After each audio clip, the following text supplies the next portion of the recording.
হাবিব ভাই আমাদের অত্যন্ত শ্রদ্ধেয় একজন ভাই, তাকে দেখে আমরা অনেক কিছু শিখেছি এবং উপস্থিত যারা আছেন তারাও আমার খুবই শ্রদ্ধেয়।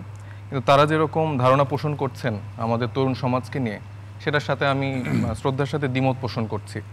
আমরা যে সময়টায় শিক্ষার্থী ছিলাম, আমাদের সময় আমরা 18-র আন্দোলনটা আমরা করেছি। তখনকার কোটা আন্দোলনটা আমরা নেতৃত্ব দিয়ে আমরা সেই সময়টা আন্দোলনটা করেছি এবং সেই আন্দোলনটাও একটা গোজামেল দিয়ে থামিয়ে দেওয়া হয়েছিল। এবং এর পরবর্তীতে আমাদের নিরাপদ সড়ক আন্দোলনটা ঠিক তার পরপরই হয়েছে এবং সেই আন্দোলনটাও একদম মেরে তুলে এটা খতম করে ফেলা হয়েছে।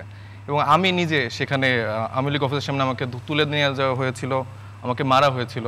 তো আমাদের যে ক্ষতগুলো, এই ক্ষতগুলো কিন্তু অনেক দিনের এবং আমাদের এই ক্ষতগুলোর জায়গাটা এরকম না যে আমরা আসলে শুধু কোটা সংস্কার চেয়েছি। আমাদের সে সময়ে বিদ্যমান এবং বর্তমানে বিদ্যমান যেসব রাজনৈতিক দলগুলো আছে, তারা শুধু এক দফা আন্দোলন করেই গেছে। তারা কি আসলে জনগণের ভাষাটা কখনো বুঝতে পেরেছে? তারা শুধু নির্বাচনই চেয়েছে, তারা শুধু ক্ষমতায় যেতে চেয়েছে। তারা কখনো বুঝতে চায়নি যে একটা দেশের মানুষের আকাঙ্ক্ষাটা কি। কিন্তু বিএনপি তো সংস্কারে তাদের সহযোগিতা বা সমর্থন আছে।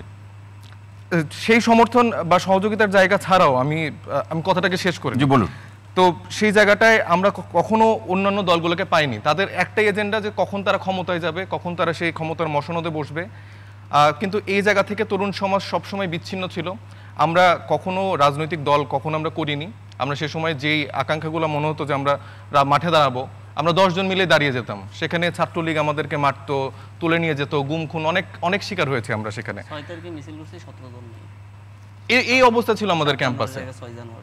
এবং আমরা পরবর্তীতে আমরা দেখতে পেয়েছি যখন আমাদের এই আন্দোলনগুলো থামিয়ে দেওয়া হয়, তারপর আমরা পাশে কাউকে পাইনি এবং আমাদের এই আন্দোলনগুলো এই নাহিদ, আসিফ এই মানুষগুলো চালিয়ে নিয়ে গেছে।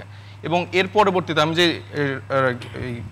নিরাপদ সড়ক আন্দোলনের কথা বললাম, সে সময় যারা স্কুল কলেজে পড়ে তারাই কিন্তু এই হান্নান মাসুদ।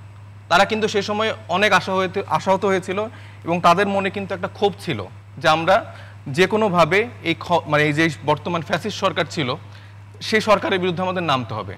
এবং আমরা দেখা গেছে যে ইস্যুগুলো এসছে, আমরা কিন্তু সেই ইস্যুগুলোতেই আমরা মাঠে নেমেছি এবং স্টেপ বাই স্টেপ জিনিসগুলো এসছে।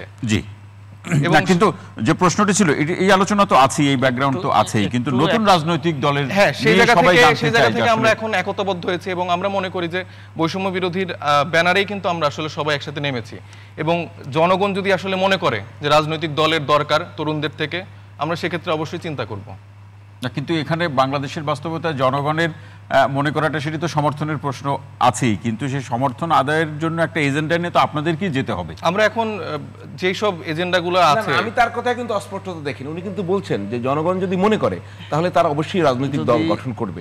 এটা তো খুব ক্লিয়ার কথা। হ্যাঁ, একটু যে আমি জনগণ মনে করেন, কারণ হচ্ছে যে আমরা বর্তমানে কোনো রাজনৈতিক দল না, আমরা বিভিন্ন এজেন্ডাতে, ইস্যুতে আমরা মাঠে থাকছি। আমরা যে বাজার দর নিয়ন্ত্রণ হচ্ছে না সেই বিষয়ে আমরা মাঠে থাকছি। আমরা যে নিরাপত্তা বাহিনী কার্যকরী ভূমিকা পালন করছে না সেই বিষয়ে আমরা মাঠে থাকছি।